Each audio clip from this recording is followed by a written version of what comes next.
piggybacking off that, what makes Black men hesitant to fully unify in peace with Black women?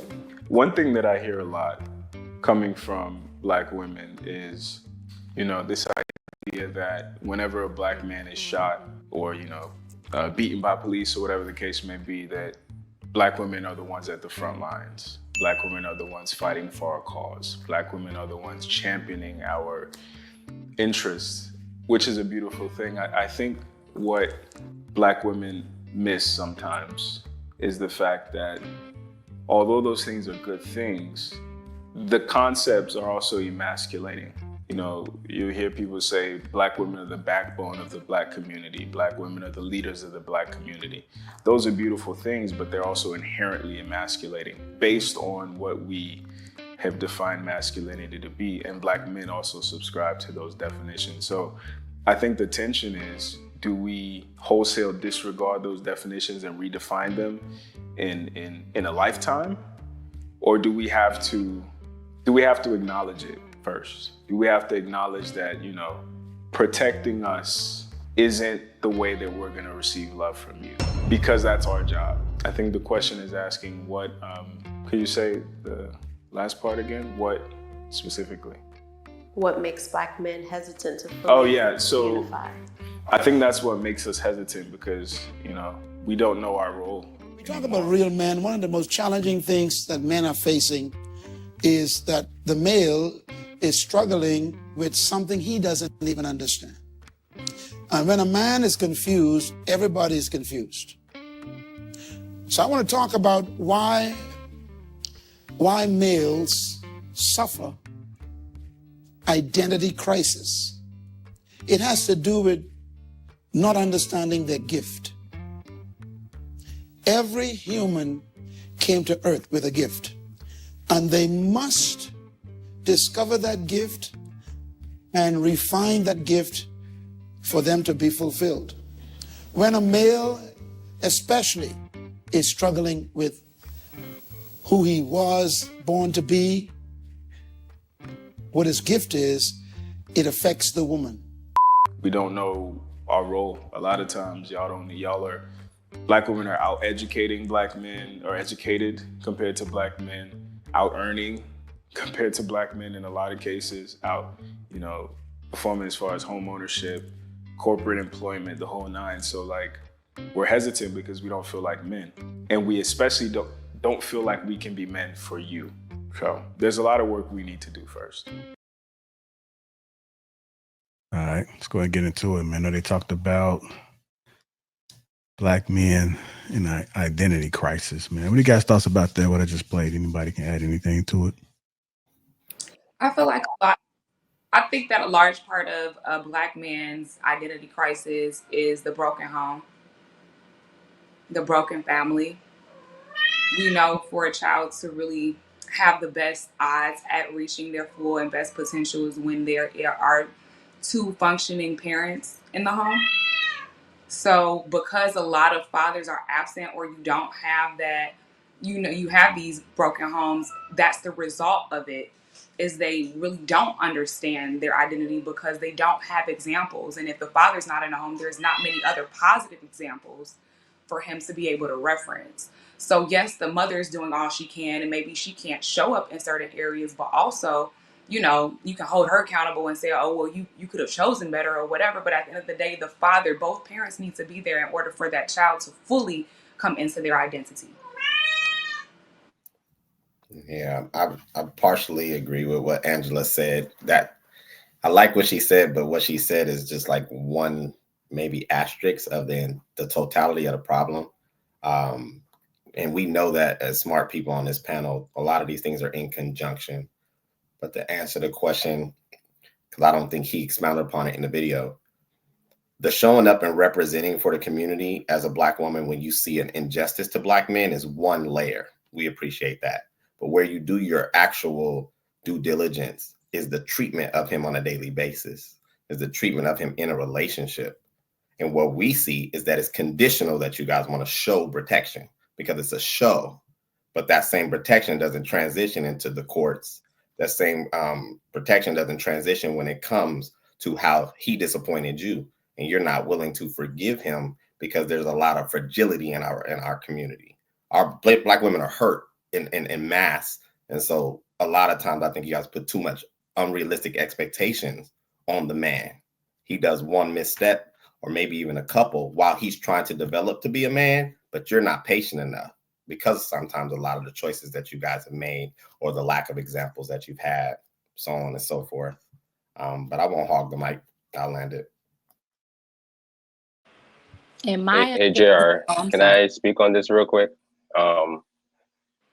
So my perspective on the identity of a black person or a black man in general, a so-called black man in general, I would say it starts with the fact that they didn't have like most of us didn't grow up with a dad like actually in the house for whatever reason. I had my father, and most of my friends, I got seven, well, I'll say three best friends or three really good friends. They don't got their fathers. And I can see the difference that it plays in my life than it is in theirs. My dad was in my life from day one, and that shaped who I was. And in retrospect, because my dad's in my life, he introduced me to other men that he's friends with. And that also created my identity, to see how different men with different personalities were able to move along the way. But also, a second point I would want to point out is the fact that men are not able to be honest with their women. We tiptoe around telling women what we really think and what our expectations are and what's going to really happen. So therefore, that kind of makes us set up a false or delusional reality.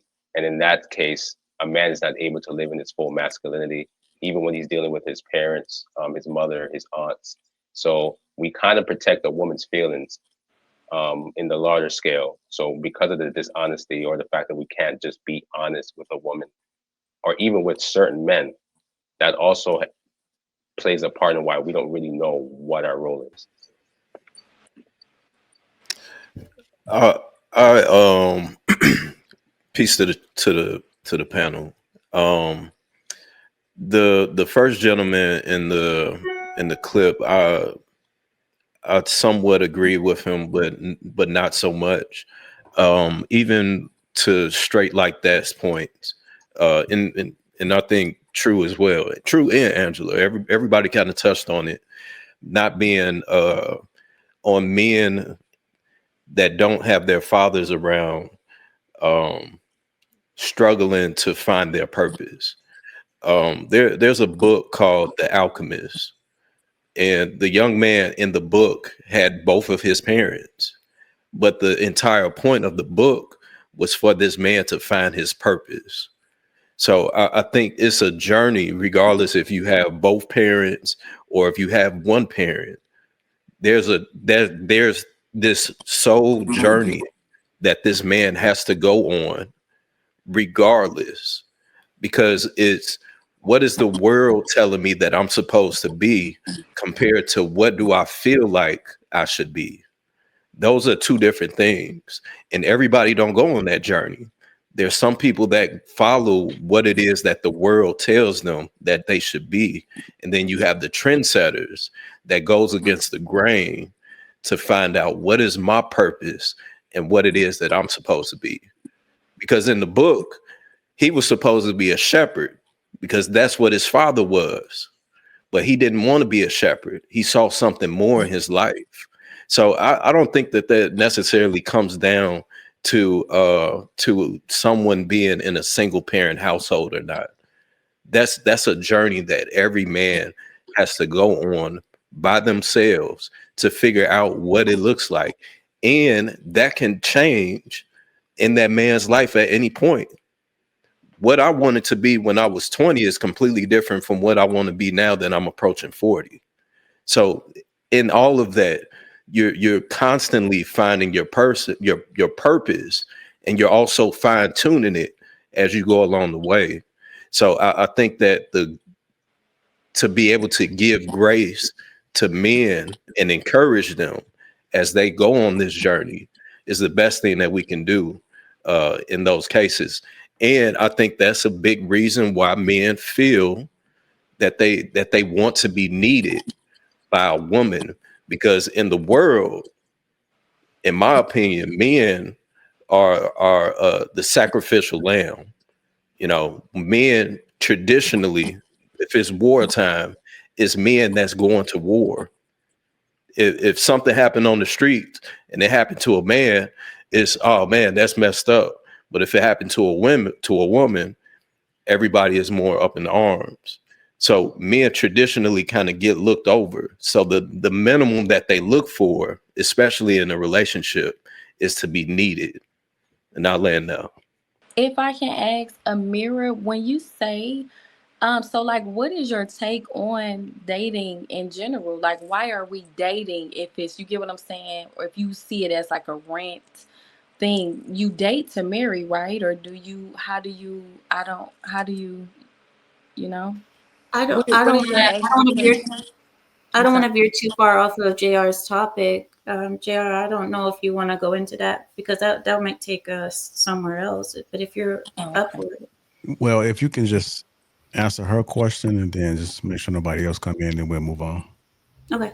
Kiara, I don't believe in dating. I don't believe in a modern dating culture because it has gotten us more single families, more single mothers, more babies out of wedlock, more problems, more men in child support courts, more stepfathers that don't have rights over children and they're raising them. It's gotten us into worse situation overall. You don't need to date to get married. I know a lot of people think they have to, but there are other ways around that. What are some of those ways though? Is it courting? How do you meet a person and just marry them? You use your family. A woman is supposed to use her family structure in the form of the men around her, the men that care about her, to vet said men. But a woman out on her own, giving herself to men, and hoping that it turns into a marriage has not worked. So you're saying It's a you use, long. okay, yeah, because I don't understand what you're saying, but It would okay. be a whole topic. Okay, got it. Okay. I will get that on the back end. This is for the whole panel. Is feeling needed more important than being loved? I know how Amir feel about being loved, but is feeling needed more important than being loved? No, I don't think so. I think when I think feeling I think love is a necessary thing for all human beings, regardless. And if part of you feeling loved is being needed, for sure. But if a woman only wants you around when she needs you, but she has no love for you, no desire to see you grow, no desire to pour into you, no, it's not better for her to need you versus love you. Being loved, being honored, be appreciated, being respected comes first. And then, yeah, that's my take. I agree. When I feel like love makes you want to do for, people, like when it's genuine love, it's just flowing, it's kind. It makes you want to do. You make them feel wanted, feel needed. It makes you want to do those things. So I do agree with you, Ann. All right, any of the gentlemen want to add to that? Is feeling needed more important than being loved?